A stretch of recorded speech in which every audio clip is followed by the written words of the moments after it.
On aura encore de belles rencontres dans ce numéro de Connaissez-vous. On va commencer par de la musique de la chanson et Karine Claire qui fête ses 20 ans de carrière, 20 ans depuis la sortie de son premier album. Elle sera la semaine prochaine pour fêter ça au Botanique. On vous emmènera ensuite au théâtre avec Edgar Sock qui est l'auteur d'une pièce sur l'hébergement de migrants. Ça se joue en ce moment au Théâtre de Poche. Et puis avec Nicolas Beuys qui est l'auteur et l'acteur d'un spectacle autour de Jacques Prévert à voir au théâtre Le Public. On terminera avec un micro ouvert, avec Jian El-Mexali et Jérémy Nawazadio, qui joueront dans les prochains jours à peu près Othello, d'à peu près Shakespeare. On est parti.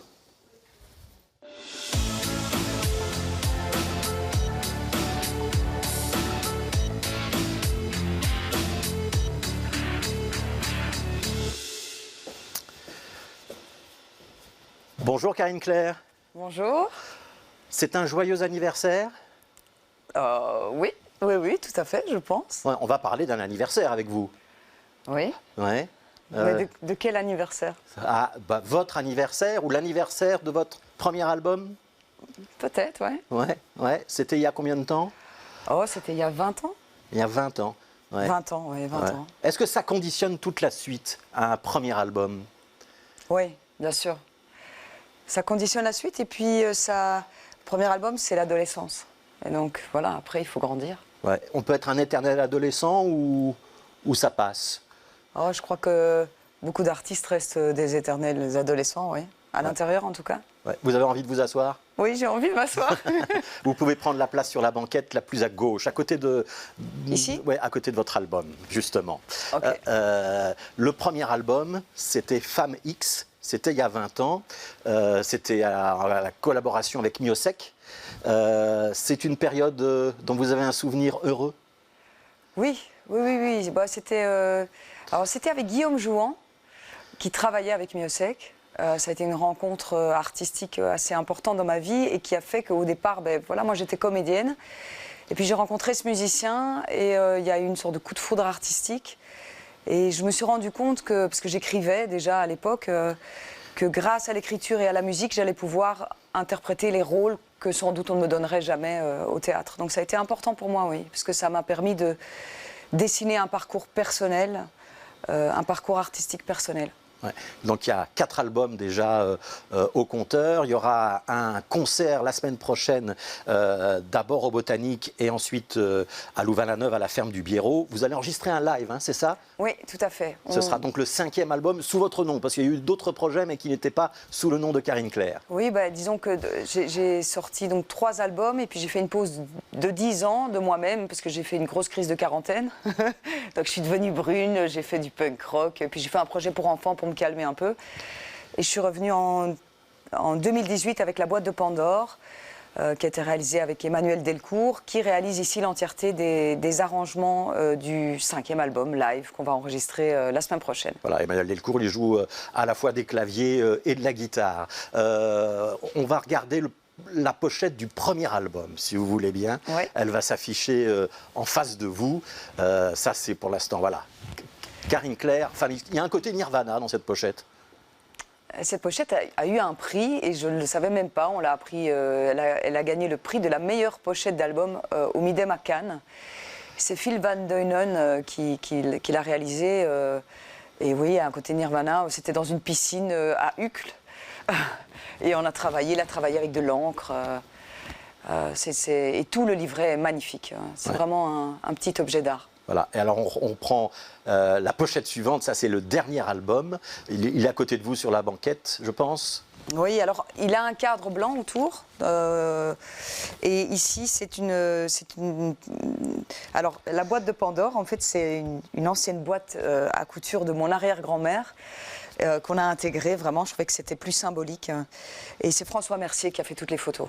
Ouais. Et donc ça, ça c'est le dernier album en titre. Ouais. Et donc, vous avez déjà une idée de la pochette du live?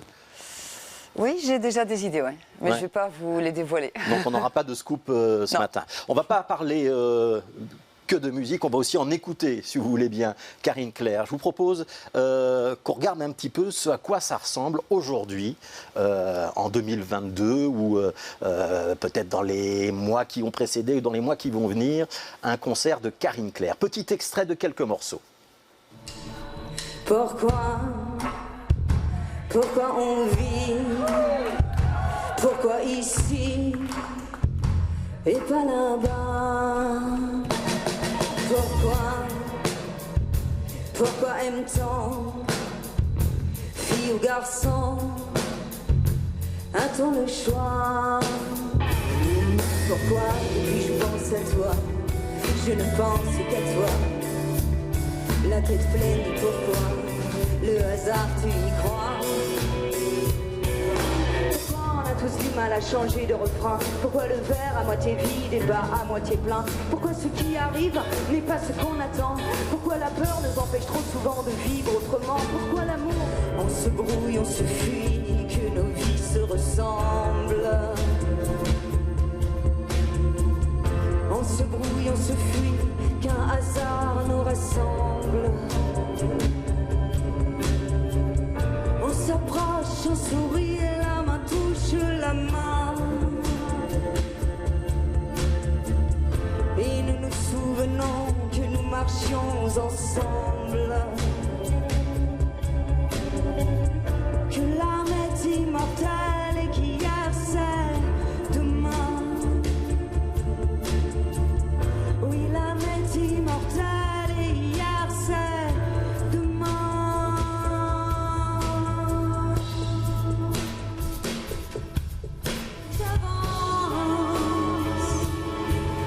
J'avance, le reste n'a plus d'importance.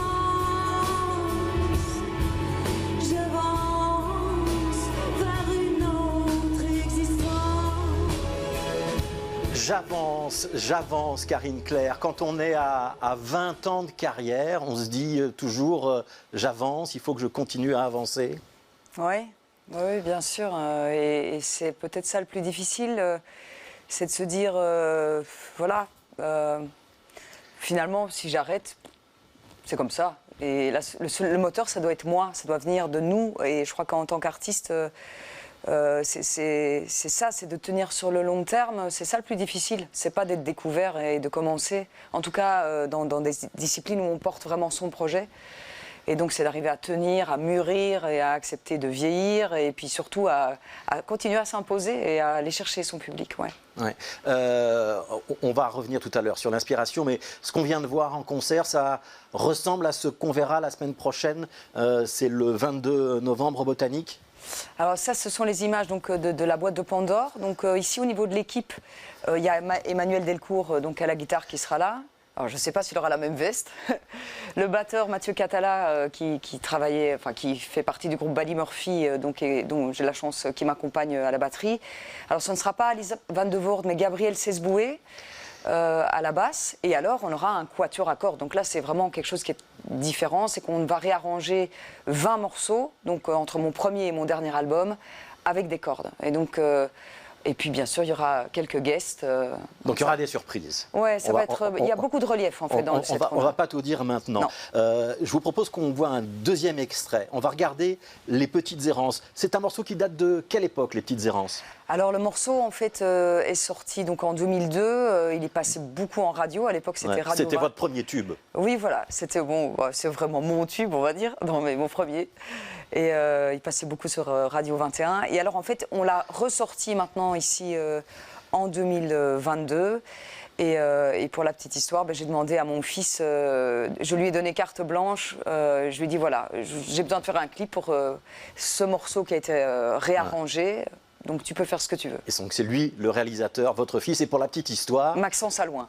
Et pour la petite histoire, il a aussi 20 ans, si j'ai bien compris. Et alors oui, il est né 5 jours avant la sortie de mon premier album. Et donc c'est vrai que c'était une période complètement folle, un peu feu d'artifice. J'étais à l'hôpital, je faisais des interviews, j'avais mon fils. Je ne savais pas du tout ce qui m'arrivait, mais c'était assez fort, je dois dire. Alors, Les Petites Errances, Affaires de famille, version 2022.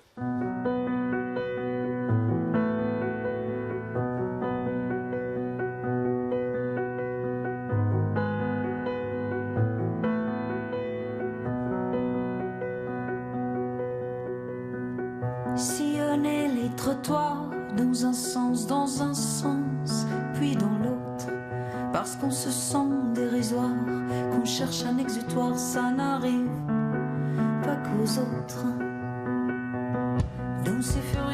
moment, dans un sens, puis dans l'autre, parce qu'on affiche vacant, qu'on a besoin d'un amant, ça n'arrive pas qu'aux autres. Dans nos moments de défaillance, nous avons nos petites errances.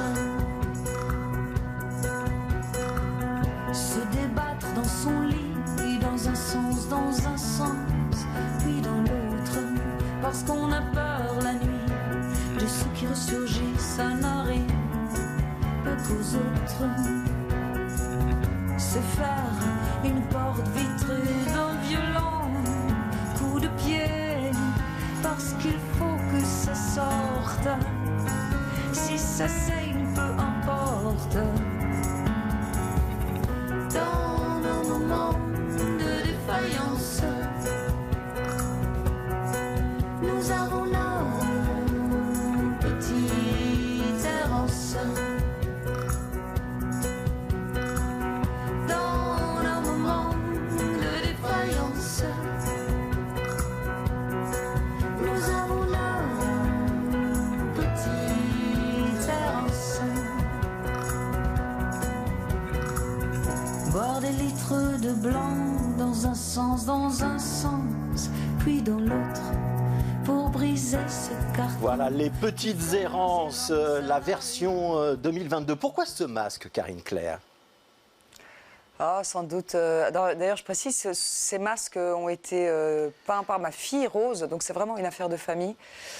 Oh, je pense que c'est pour pouvoir symboliser tout le monde. J'avais envie d'avoir qu'il y ait une forme d'anonymat et chaque masque représente quelqu'un de différent, pour pas que ce soit lié à moi. J'avais envie de retrouver ce côté un peu universel de on marche sur le chemin de la vie, on passe son temps à aller en avant, en arrière, et voilà.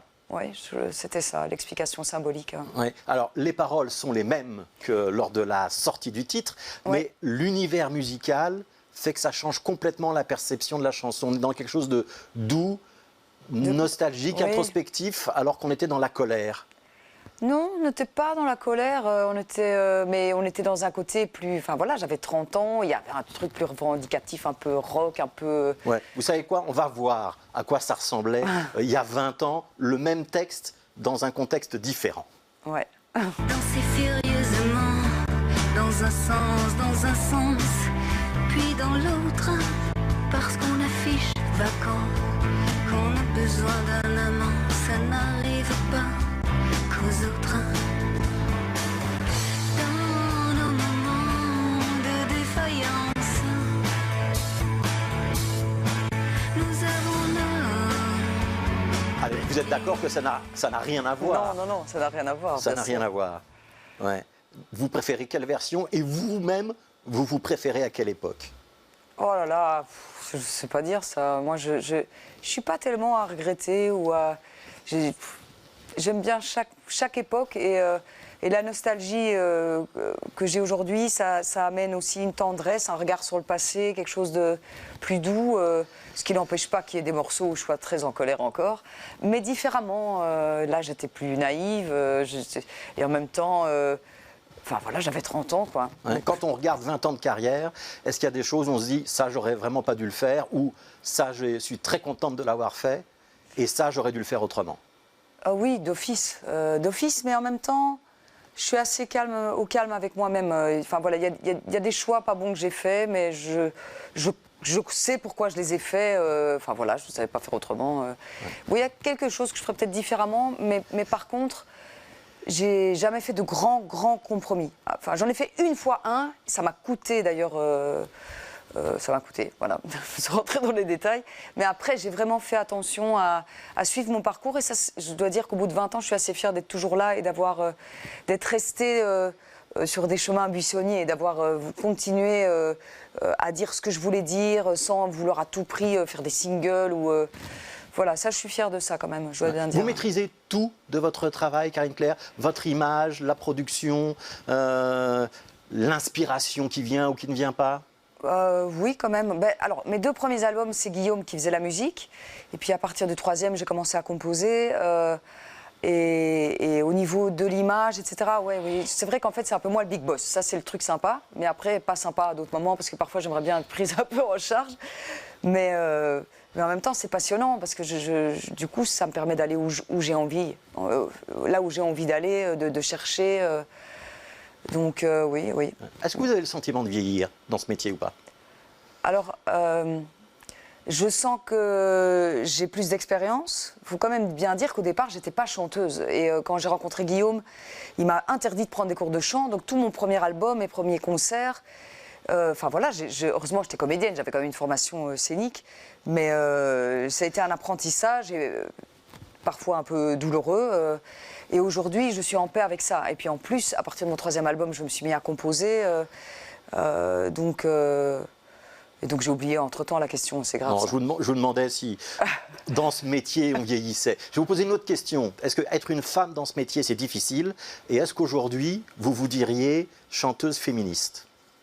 Mais en fait c'est dingue parce que déjà en 2002, je me rappelle, on me disait oui mais vous êtes une chanteuse féministe. Mais je dis mais c'était un petit peu comme ça que l'album a été reçu en 2002. Ça s'appelait Femme X et c'était un petit peu l'émergence d'une nouvelle écriture féminine. Oui voilà c'est ça et c'est parce qu'en fait c'était une galerie de portraits féminins et ça racontait autant l'histoire d'une vieille dame qui perdait la tête que d'une fille, une jeune fille qui était vendue. Il y avait une chanson sur la pédophilie, mais il y avait aussi enfin voilà, ça ne parlait pas que de ça. Mais donc oui, je suis une chanteuse féministe. Si féministe ça veut dire simplement que pour moi c'est important qu'on respecte la moitié de l'humanité, qu'on ait des droits égaux et qu'on soit... Oui, je suis vraiment une chanteuse féministe. Parce que je crois que c'est important qu'on soit traité de manière égale et qu'on ait... et c'est vrai que là, en tant que femme, on a un peu de marge, on a des choses un peu à rattraper. Et comme pour répondre à l'autre question, c'est clair que continuer comme femme dans la musique, c'est difficile parce que dans la musique, on est beaucoup plus un produit que dans le théâtre, par exemple. Enfin, après, pour les comédiennes, c'est pas facile non plus. Oui, il y a quand même beaucoup de choses qui se jouent dans les 2 métiers sur l'apparence. Oui, voilà. Et donc, oui, c'est plus difficile. Et puis, c'est surtout plus difficile d'être considérée comme une artiste qui a des choses à dire. Moi, ça a toujours été la jolie Karine Claire, Claire de Lune, machin, etc. Et mon dernier album, j'ai des textes franchement engagés. Et voilà, parfois, j'aimerais bien qu'on salue aussi ce côté... Chez un homme, on le ferait d'office. Et donc ça, il y a encore un peu de travail, là, je crois. Eh ben, nous, on va le faire. On va dire d'abord que vous avez un autre spectacle qui s'appelle « J'ai oublié d'être un homme ». Je pense qu'il y a beaucoup de choses qui sont déjà dites dans le titre. Ouais. Et ça reviendra au mois de janvier au Centre culturel d'Auderghem. Mais il y a surtout ce premier rendez-vous donc pour les 20 ans de la sortie de Femme X. C'est un concert au Botanique. Ce sera le 22 novembre, la semaine prochaine. Et si vraiment on ne peut pas y aller le 22, on a le droit d'aller jusqu'à Louvain-la-Neuve, à la ferme du Biérot. Karine Claire en concert avec formule inédite et des invités. Et ça sert à l'enregistrement d'un album. Donc non seulement on va au concert, et après on peut se remémorer le bon moment dans le courant de l'année prochaine avec la sortie de cet album. La dernière fois que je vous ai vu sur scène, Karine Claire, il y avait un musicien ukrainien avec vous. C'est vrai, Anton Kovalchuk, donc, qui est arrivé chez nous au mois de mars. C'est une belle histoire parce qu'il est arrivé, il a rencontré une de mes musiciennes dans le train et donc finalement il est venu chez nous. Il parle français, ça c'est la chance qu'on a eue. Et vous l'aviez hébergé? Et on l'a hébergé et il vient de partir là début novembre. Il est parti en colocation avec mon fils. Donc mais ça veut dire qu'il y a des amitiés qui se sont créées et il fait de la musique aussi et il a trouvé un job. Alors vous allez comprendre pourquoi je viens de vous poser cette question. Est-ce que vous connaissez Edgar Soc? Non. Non. Eh ben, vous allez le rencontrer maintenant. Ok. Bonjour. Oui, c'est ça. Edgar Soc, puisqu'on ne vous connaît pas, est-ce que vous pouvez vous présenter à Karine Claire? Mon père est né à 5 km de la frontière ukrainienne, mais du côté polonais. J'ai 45 ans. Ouais. Vous êtes président de la Ligue des droits humains et vous êtes l'auteur d'une pièce de théâtre qui a pour thème l'hébergement, justement, l'hébergement de migrants. Alors, la pièce se concentre plus sur la période 2017-2018 autour du parc Maximilien, mais c'est un peu le même principe, quoi. Ouais. Ça fait partie de vos engagements, ça, Karine Claire, parce qu'on parlait d'engagement il y a un instant, l'idée qu'on doit pas être indifférent à la souffrance et qu'on a un devoir d'accueil quand on est plutôt du côté défavorisé de cette planète? Bah oui, ça me paraît évident. Et puis, enfin voilà, moi en tout cas dans mon métier, dès que j'ai pu faire quelque chose, alors à l'époque du parc Maximilien, moi j'ai à un moment aidé à organiser un concert, donc ça c'était des choses de ramener du matériel. Mais bon, ici, quand il y a eu, ben voilà, j'ai une chambre d'amis, donc j'estime que c'est normal d'accueillir pour moi. Voilà. Alors, qu'est-ce que ça raconte cette pièce, Edgar Schoch?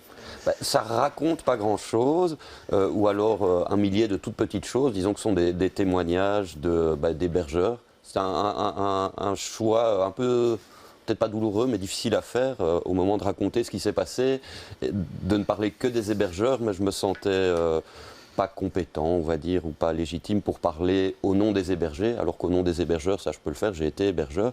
Et donc c'est une série de témoignages de personnes qui ont hébergé et de tout l'éventail des affects qu'on peut éprouver en expérimentant cette pratique très, très particulière de faire dormir chez soi des gens qu'on ne connaissait pas une heure avant, et puis de nouer des relations qui sont des relations très spéciales, en fait, qui ressemblent à pas grand-chose d'autre. Il y a toute une partie du spectacle qui s'interroge d'ailleurs sur c'est quoi la nature de cette relation. C'est pas de l'amitié, c'est pas de l'amour, c'est pas de la sympathie, et en même temps c'est quelque chose de très fort.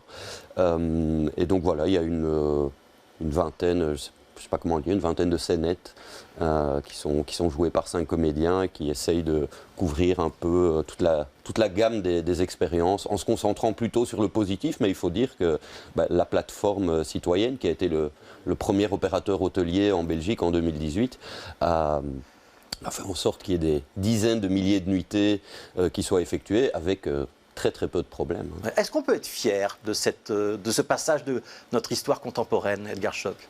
Moi, je trouve que oui. Et donc le titre, les journalistes me demandent souvent si le titre Belgium Best Country est ironique. Et il est, pardon, il est évidemment, excusez-moi, il est évidemment en partie ironique, mais il vient d'abord d'une expression qu'on entendait beaucoup au parc Maximilien de la part des migrants eux-mêmes qui, quand ils racontaient leur périple, disaient dans le désert, soif, en Libye, torture, en Italie, chasse aux migrants. But in Belgium, nice people, nice families, Belgium, best country. Et donc, à cet égard-là, le titre est vraiment au premier degré. Et puis, il y a un deuxième degré, parce qu'on sait bien qu'à l'époque, c'était Theo Franken qui était secrétaire d'État à l'asile, et que si la Belgique était le meilleur pays du point de vue de sa société et de l'accueil que les citoyens réservaient aux migrants, c'était moins le cas du gouvernement et de la politique. Karine Claire, comment est-ce que vous l'avez vécu cette période? Il y a eu beaucoup d'artistes qui se sont mobilisés autour de la plateforme citoyenne, que ce soit au moment du parc Maximilien ou dans les hébergements qui ont suivi. Il y a une sensibilité particulière chez les artistes sur ces questions. Oui, c'était assez fort. Enfin, moi, j'ai accueilli plusieurs fois, une nuit ou 2 nuits, des gens chez moi. Et je me rappelle, un soir, il neigeait, j'étais couchée. Je me dis, non, mais c'est pas possible. Là. Donc, il y a tout un service de taxi aussi, des citoyens qui ne pouvaient pas accueillir, qui se sont mis au service avec leur voiture. Ils allaient, ils amenaient. C'était assez impressionnant, je trouve, toute cette énergie. Après, c'était pas toujours facile, parce que c'est vrai que parfois, on ne parlait pas la même langue. Et puis, de ramener les gens. Moi, un jour, on a eu un jeune couple, ils sont restés 10 jours chez nous. Et au moment de les ramener, je me suis rendu compte que la femme était enceinte de 3 mois.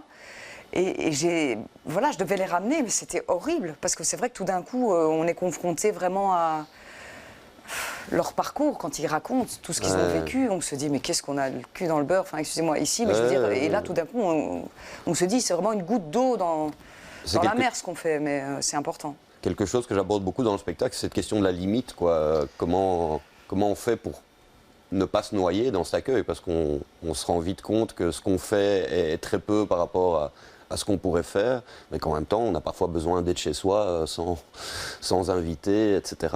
Et donc c'est clair qu'il y a parmi les expériences qu'on peut appeler négatives qui ont pu se produire, il y a des gens qui sont noyés dans l'accueil parce qu'ils n'arrivaient pas à mettre leurs limites. Et c'est vrai que rationnellement, c'est très difficile à faire, dire en fait là moi ce soir j'ai envie d'être chez moi et donc les gens que j'accueille depuis 15 jours ils dormiront peut-être dehors mais parce que il faut, mais en même temps si on le fait pas à un moment on se fait complètement submerger, donc ça pose des questions éthiques très compliquées. Alors Edgar Schoch, Karine Claire a parlé de la neige, c'est marrant parce que dans la pièce il y a un épisode avec de la neige. Ce qui est important de dire c'est que ça se base sur les témoignages d'hébergeurs, c'est-à-dire que vous êtes l'auteur, mais vous avez aussi collecté un certain nombre, il y a un certain nombre de phrases qui ont été collectées qui vous servent de matière première pour l'écriture de cette pièce. Pourquoi c'est une pièce et pourquoi c'est pas un documentaire, un roman, une nouvelle Alors pour revenir sur la première partie de la question, en fait il n'y a pas eu de collecte systématique de témoignages, il se fait que j'étais assez impliqué dans le mouvement et que j'ai entendu plein d'histoires et que je me suis en partie inspiré de choses que j'avais pu entendre mais sans projet d'écriture préalable. Alors pourquoi une pièce parce que je pense que je n'ai pas confiance en moi et donc j'attends qu'on vienne me chercher. Et donc là c'est Olivier Blin qui m'a dit « Ah mais moi j'ai vraiment envie de faire une pièce sur l'hébergement » et j'ai dit « Ah mais moi j'ai envie d'écrire » et ça faisait longtemps que j'avais envie d'écrire dessus et donc c'est une commande. S'il n'y avait pas eu de commande, il n'y aurait pas eu de texte probablement. Donc on doit c'est un appel du pied. Hein, donc, on doit ça à Olivier Blin, qui est le directeur du Théâtre de Poche. Je vous propose qu'on voit des extraits de cette pièce, comme ça permettra notamment à Karine Claire de visualiser et de vous poser peut-être des questions juste après. C'est étrange l'hébergement. On donne un peu, un tout petit peu, et ça fait apparaître toute notre richesse. Un aspirateur de table. Comment vous expliquez l'aspirateur de table à un migrant en transit ? Je me souviens que le soir de son arrivée, en voyant les photos de mes neveux et nièces, il m'a demandé si c'était mes enfants. Je me souviens de son regard triste quand je lui ai dit que j'avais pas d'enfants. You, no family, but why? Mais choisir qui va passer la nuit dehors à l'endurer ce temps de merde, choisir qui a chaud et qui grelotte, ça, c'est pas la faute à pas de chance. Garang est soudanais, il a toutes les conditions pour obtenir le statut de réfugié ici. On peut critiquer les rêves, mais on ne peut pas les arrêter. Je pense qu'il a tort, mais je sais qu'il va repartir. Mais non, ils n'étaient pas musulmans, ils étaient éthiopiens, et donc ils étaient orthodoxes. Et les orthodoxes, ça boit, hein. Carapils is cheap, but Jupiler is good. Comme quoi, ça peut aller assez vite l'intégration. Karine Claire, première réaction à ce que vous venez de voir. Est-ce que ça ressemble à ce que vous avez pu vivre? Oui, oui, oui. Ça a l'air super, ça a l'air très touchant. Enfin, déjà, là, j'étais déjà émue. Alors que non, ça a vraiment l'air... Waouh. Ouais. C'est très bien, les comédiens sont vraiment formidables, la mise en scène est très très chouette. Moi, c'est ma première expérience d'écriture pour le théâtre et je ne me suis pas du tout occupé de la mise en scène. Et donc c'est Julie Hannen qui a fait la mise en scène. Voilà. Et il y a Arnaud Botman, Marie Cavalier-Bazan, Nathalie Mélinger, Ninon Pérez et Baptiste Sornin sur scène. Et j'espère que j'ai oublié personne. Personne. C'est bien. Est-ce que c'est une pièce qui est pour les hébergeurs, Edgar Schoch, ou est-ce qu'on peut aller la voir même si on n'a hébergé personne, même si on n'a jamais réfléchi à ces questions, même si on est étranger à cette problématique? J'espère que oui, je suis mal placé pour le dire évidemment, mais l'idée c'est de laisser une trace précisément pour ceux qui n'ont pas vécu ça. Parce qu'il y a quelque chose de miraculeux dans ce mouvement, hein, que je résume toujours de la même façon en disant, dans une 4 façades du Brabant wallon, les premières personnes à peau noire qui sont entrées sont des Soudanais sans papier qui ont passé la nuit. Enfin, voilà. 2 semaines avant que ça se passe, ça paraissait complètement invraisemblable. Et donc j'avais envie de laisser une trace pour qu'on ne puisse pas dire dans 20 ans, mais non, c'est pas possible, ça n'a pas existé. Et donc l'idée, c'est que même dans 20 ans, des personnes qui n'ont pas du tout vécu ça puissent quand même éprouver une partie de ce qui s'est vécu à ce moment-là. Mais c'est vrai que j'imagine que ça va toucher particulièrement les hébergeurs, parce que ça... Je pense qu'il y a peu de personnes qui en sont sorties indemnes, en tout cas que ça n'a pas marqué durablement. Et c'est marrant parce qu'en voyant la pièce pour la première fois, elle devait être jouée en mars 2021, mais confinement, etc. Et donc là, elle est jouée 1 an et demi plus tard. Et ça m'avait l'air déjà tellement loin, en fait, alors que c'était en 2018-2019. Hein, mais donc sans doute que les souvenirs s'estompent et c'est bien de les raviver. Vous avez presque fait un travail d'historien. C'est effectivement ça qu'on se dit lorsqu'on a vu votre pièce. Il faut quand même revenir, je ne sais pas s'il y a des chiffres officiels, mais ce n'est pas quelques dizaines de personnes qui ont hébergé. Hein. C'est des centaines ou des milliers de personnes. Oui, alors il y a des chiffres plus ou moins officiels que je ne connais plus tout à fait, mais donc en termes d'hébergement, je pense qu'on parle de 7000 familles qui ont accueilli.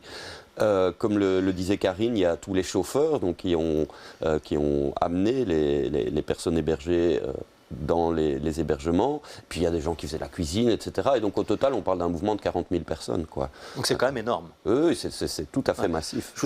à partir de rien. C'est-à-dire que c'est 5 bénévoles au parc Maximilien qui ont commencé un soir, et puis il y a eu un effet boule de neige, et ça a pris une ampleur tout à fait massive. Et on a beaucoup été aidé par Theo Franken, évidemment, hein, qui, par ses propos tellement outranciers, suscitait des réactions et une envie de lui montrer que la société n'était pas à l'image de ses discours. Je voudrais qu'on dise un mot, Edgar, de la situation de l'accueil aujourd'hui, parce que les migrants ou les amigrants ou les transmigrants, parce qu'on a une variété de vocabulaire importante en Belgique, qui sont en Belgique, ils n'ont pas disparu. Comment est-ce qu'on les accueille aujourd'hui ?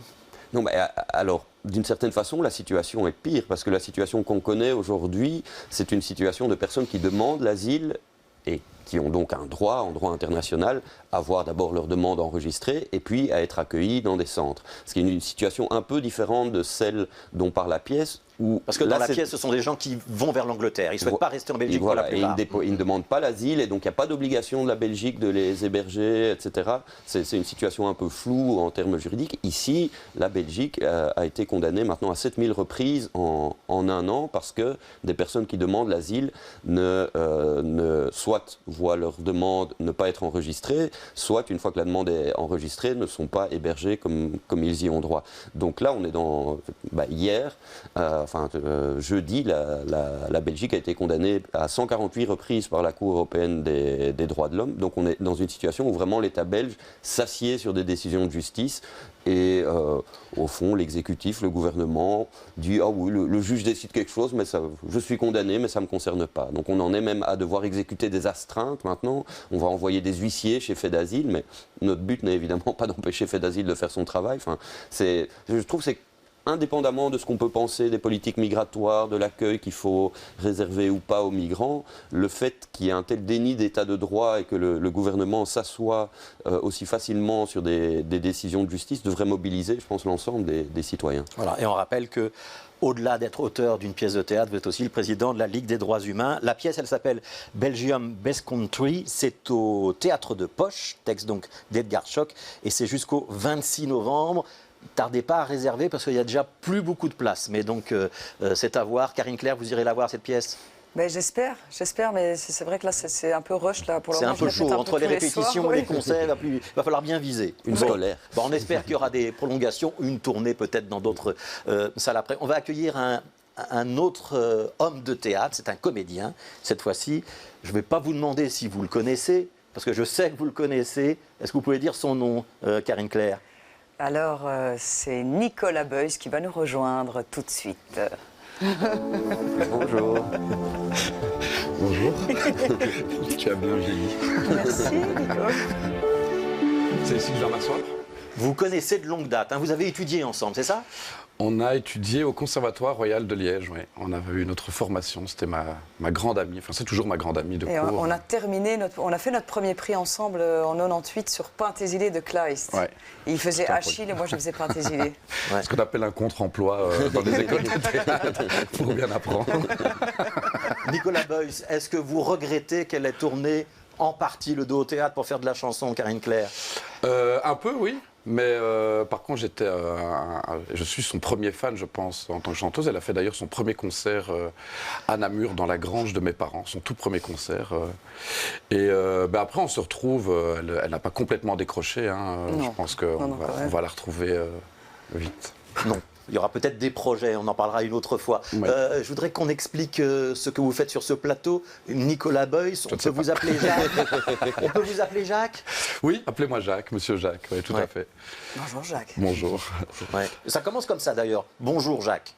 C'est-à-dire que tous les membres, tous les publics, tous les spectateurs qui arrivent, on les appelle des Jacques. C'est comme un club de Jacques, de fans de Jacques Prévert. Et c'est donc le spectacle dont je viens parler ici, qu'on joue au Théâtre Le Public jusqu'au 23 décembre, et qui reprend un peu tout l'univers poétique de Jacques Prévert. Ouais, donc c'est un spectacle que vous avez écrit et que vous montez avec Greg Houben, qui est chanteur et trompettiste. Quand je vous dis Jacques Prévert, ça évoque quoi chez vous, Edgar Schock et Karine Claire ? Moi, j'adore Prévert. Je trouve qu'il est un peu comment dire, un peu comme Vivaldi est victime des répondeurs téléphoniques, Jacques Prévert est victime de l'obligation d'apprendre ses poèmes à l'école primaire. Dessiner à moi un oiseau. Voilà, tout ça, alors que c'est beaucoup plus riche que ça. Moi, pour être honnête, ça fait longtemps que j'ai plus lu Prévert, mais quand même 5-6 ans, il y a 5-6 ans, j'ai relu poème, je pense. Et c'est quand même gai de se rendre compte que des choses qu'on a pu lire enfant ou adolescent ont infiniment plus de richesse que ce qu'on pouvait y voir à cette époque-là. Bon, vous venez de faire une promo impeccable pour le spectacle de Nicolas Beuys. Souvenir d'école aussi pour Karine Claire ou pas? Oui, et puis après, forcément, les cours de diction à l'académie, puis pas tellement au conservatoire finalement. Mais moi, ça évoque beaucoup de nostalgie, de tendresse. Et puis, moi, je l'ai vu, le spectacle. Et c'est très émouvant. C'est un peu comme si le temps était suspendu entre les mots, la musique, puis le fait qu'on soit tous des Jacques. On est intégrés, on est avec. Non, c'est vraiment une petite pépite. Merci. Alors, je vous propose qu'on voit la petite pépite, un extrait en tout cas, comme ça tout le monde voit de quoi on parle.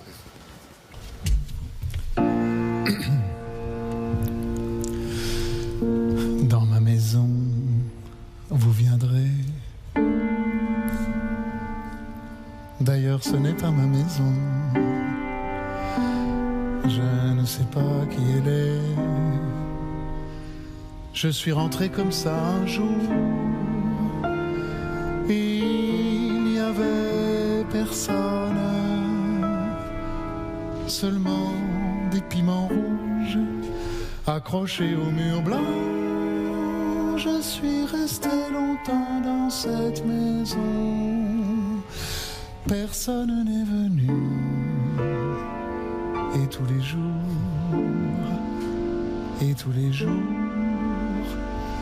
je vous ai attendu. Je ne faisais rien, c'est-à-dire rien de sérieux. Quelquefois, le matin, je poussais des cris d'animaux. Je gueulais comme un âne.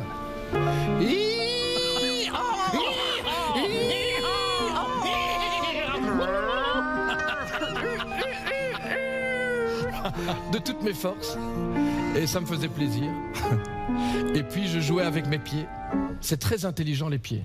Ils vous emmènent très loin quand vous voulez aller très loin, et quand vous voulez pas sortir, ils restent là. Ils vous tiennent compagnie. Et quand il y a de la musique, ils dansent. On ne peut pas danser sans eux.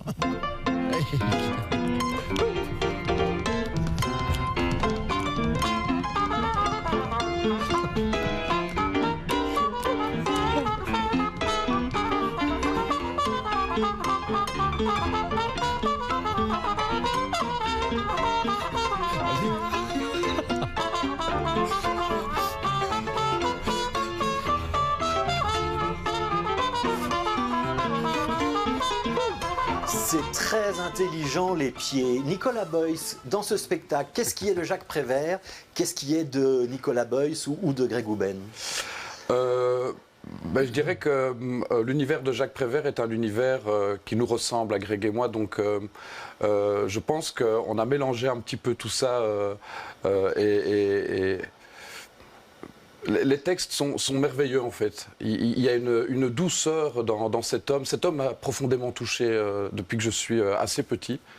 J'ai été pris de passion pour sa vie, pour son œuvre, pour les nombreux scénarios qu'il a écrits, les paroles en tant que parolier pour les chansons. Et donc on a voulu un spectacle rempli de douceur et d'humanité, mais on a aussi été rechercher des textes plus cruels, où il est en colère. Mais ce qui est beau avec Prévert, c'est qu'il est en colère, mais avec douceur. C'est un doux colérique. et surtout en poésie. Et il ne donne pas de leçons, il fait surtout des tableaux. Et donc on a essayé de faire une succession de tableaux. D'ailleurs, le décor, c'est un terrain vague, avec, on dirait, deux grands enfants, deux vieux enfants. Ouais, en culotte courte. En culotte courte, oui, et qui jouent avec différents objets qu'ils ont pu trouver.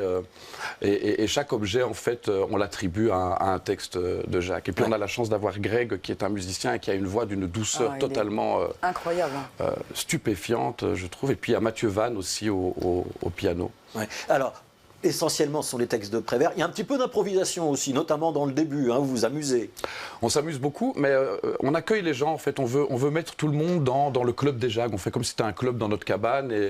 Et donc, on essaye de faire monter une sorte de bonne humeur, de douce bonne humeur, de douce euphorie. Et c'est très important parce que du coup, dès qu'on commence à dire les textes, eh bien, le public est déjà dans un univers. Et surtout, là, on l'a créé au théâtre Le Public, mais dans la cour, en plein Covid. Et donc, c'est pour ça que vous voyez, les spectateurs ont des casques. Et on a gardé ce procédé en salle, ce qui permet de ne pas déclamer de façon scolaire, justement, Prévert, mais de pouvoir parler tout doucement, même chuchoter aux oreilles des spectateurs et avoir de grands moments d'intimité avec eux. Voilà. Ça permet vraiment de jouer tout en finesse, en fait. Oui, et de faire la balance aussi entre les voix, la musique et quelques sons qui viennent. Je voudrais qu'on dise quelque chose, parce qu'on a effectivement souvent en mémoire ce Prévert, poète qu'on apprend à l'école pour les enfants, et c'est pas du tout ça. C'est extrêmement sombre par moments. Oui, c'est cruel. C'est très cruel. Il y a un texte d'une cruauté édifiante qui s'appelle La lessive, et c'est l'histoire d'un chef de famille qui réunit toute la famille autour d'un baquet familial, et ils font la lessive. Il faut laver son linge sale en famille.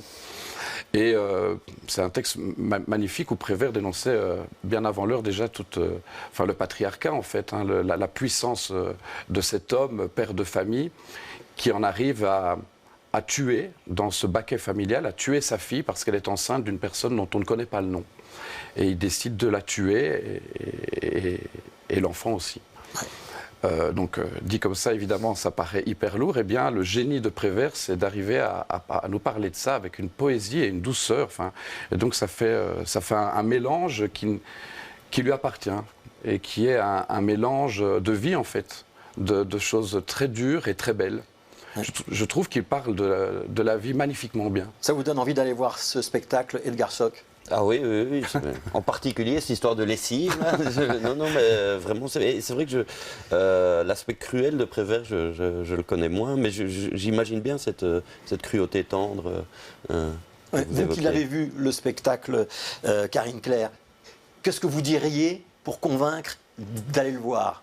Alors, on a le temps, c'est quasiment jusqu'à Noël au Théâtre Le Public, donc on a a priori le temps d'aller le voir ou revoir. Moi, je dirais d'abord l'univers de Prévert qu'ils ont vraiment bien capté et qui touche une part d'enfance chez nous et en même temps de la cruauté que ça peut avoir.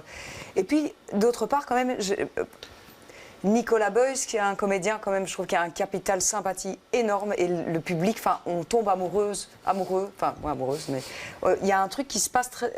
Et Greg Aubel a cette capacité aussi en chant, en chanson. Et donc, je ne sais pas expliquer, c'est une sorte de coup de foudre, on arrive, on se fait happer, et puis on tombe un peu amoureux, en fait. Alors, on va tenter l'expérience. Tu vas tomber amoureux de moi. On va tenter l'expérience. En général, je ne lâche pas les gens. On va voir un deuxième extrait du spectacle, on se retrouve juste après.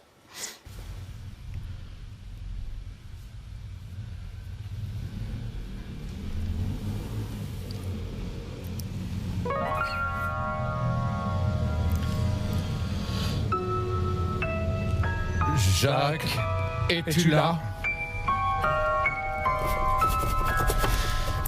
Jacques a vu Jacques. Jacques a dit Jacques, es-tu là? Jacques a vu Jacques.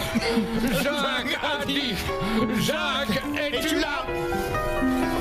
Jacques a vu Jacques. Jacques.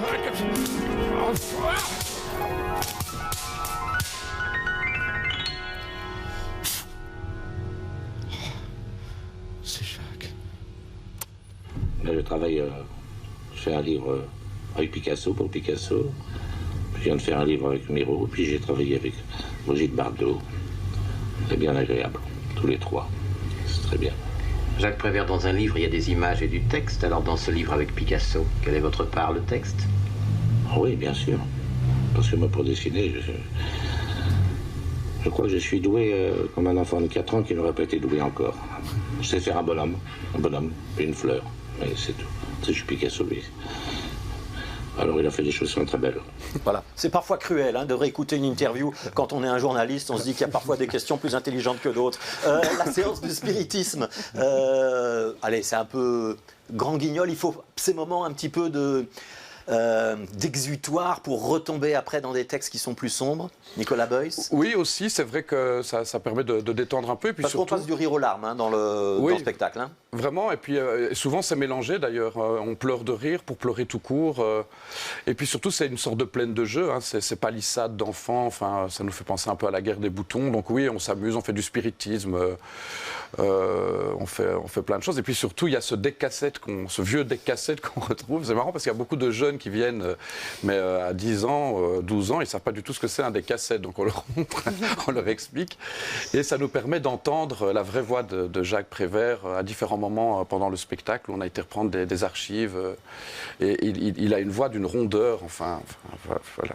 Moi, je pense qu'on est amoureux de Prévert. J'espère que le spectateur qui va venir tombera complètement amoureux de son univers. Voilà. Et puis il y a évidemment une référence aux Feuilles mortes, hein, ce grand texte, cette grande chanson qui est présente un petit peu en filigrane tout au long du spectacle. Ça s'appelle Jacques, tout simplement, le prénom. Un spectacle donc de Nicolas Boyce et Greg Houben, que vous avez écrit et que vous interprétez ensemble. Il y a Mathieu Vannes qui vous accompagne au piano, et puis on peut... Sébastien Courtois, c'est ça, l'ingénieur du son? Oui, qui fait un travail formidable, Sébastien Courtois. Oui, et c'est important parce que c'est lui qui fait le mixage et qui nous permet d'être très proche de vous au niveau sonore. Est-ce qu'on vous a donné envie, les uns les autres, d'aller vous voir et vous écouter? Pas du tout. Mais si, si bien sûr, oui. On t'invite... Quand tu veux. Et réciproquement. Voilà. Le problème, c'est que c'est en partie en même temps. On joue en même temps, donc ça va être compliqué. Moi, je pourrais venir, parce que moi, c'est fini le 26 novembre. Voilà. Donc jusqu'au 26 novembre, ça c'est pour Edgar Schock au Théâtre de Poche. Jusqu'au 23 décembre, ça c'est pour Jacques au Théâtre Le Public. Et alors, le 22 au Botanique et le 24 à la Ferme du Biérot, ça c'est pour les 20 ans, la bougie du gâteau d'anniversaire de Karine Claire en attendant l'album pour l'année prochaine. En fin d'émission, on propose à chaque fois un micro ouvert à de jeunes artistes. On va accueillir deux jeunes artistes qui vont vous réciter un petit extrait d'une pièce qu'ils ont écrite. C'est un travail collectif, c'est une douzaine de jeunes de Molenbeek-Saint-Jean. C'est Jian El-Maksali et Jérémy Nawazadio qui vont être sur ce plateau. Et la pièce s'appelle À peu près Othello, d'à peu près Shakespeare. Othello, Nicolas Boyce, le pouvoir, le sexisme, la violence, le racisme. On étudie ça au théâtre? Karine Claire, vous avez étudié ça au théâtre? Othello? Oh là, je remonte trop loin dans le temps. Si, c'est sûr. De là à le jouer, je ne sais plus, mais on l'a. Après, je pense qu'aujourd'hui, il y a une conscientisation beaucoup plus importante auprès des comédiens dans les écoles. Nous, mais bon, on parlait des grands sujets quand même. Oui. Quand même, il faut bien... Mais après, je crois que dans la manière d'aborder les rôles, ça a pas mal changé. La question du genre est beaucoup plus présente dans les écoles. Eh ben, écoutez, on va voir ça. Ça s'appelle donc À peu près Othello, d'à peu près Shakespeare. Il y a une mise en scène de Ben Amidou, Jeanne Dandois et Maya De Waal. Et on regarde un extrait.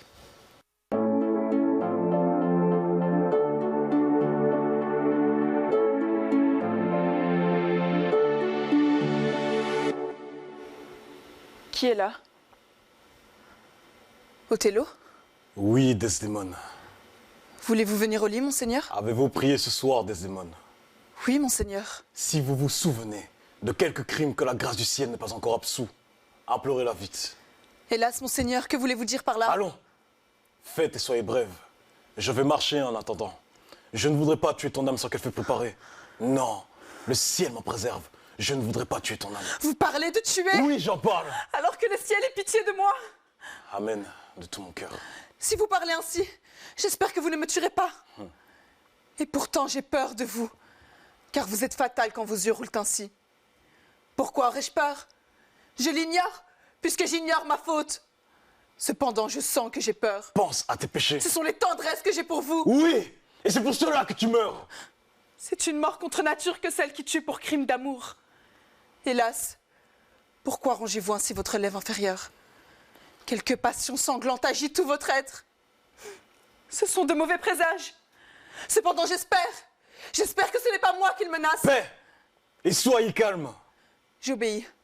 Mais de quoi s'agit-il? Ce mouchoir que j'aimais tant, et que je t'avais donné. Tu l'as donné à Cassio. Non, sur ma vie et sur mon âme. Faites venir l'homme, interrogez-le. Chiram, prends garde. Prends garde au parjure. Tu es sur ton lit de mort. Perdu pour la première fois. Cette fois-ci, je ne me reconnais pas. Des douleurs que j'ai dans le corps, plus légères que celles que j'ai dans le cœur. Je m'apprête à me livrer. J'aimerais pouvoir commencer. Le corps face à mon miroir. Je veux que tu saches et c'est décidé. Retourne-toi vers moi. Tu me verras, oui, je suis là. Jian Mbexali et Jérémy Nawasadio, un extrait du spectacle à peu près Othello, d'à peu près Shakespeare. C'est un spectacle qu'ils vont jouer pendant 3 soirs à la Maison des Cultures de Molenbeek, 25, 26, 27 novembre. Dépêchez-vous de réserver vos places parce qu'il y aura du monde. C'était Connaissez-vous. Merci d'avoir été là et à la semaine prochaine.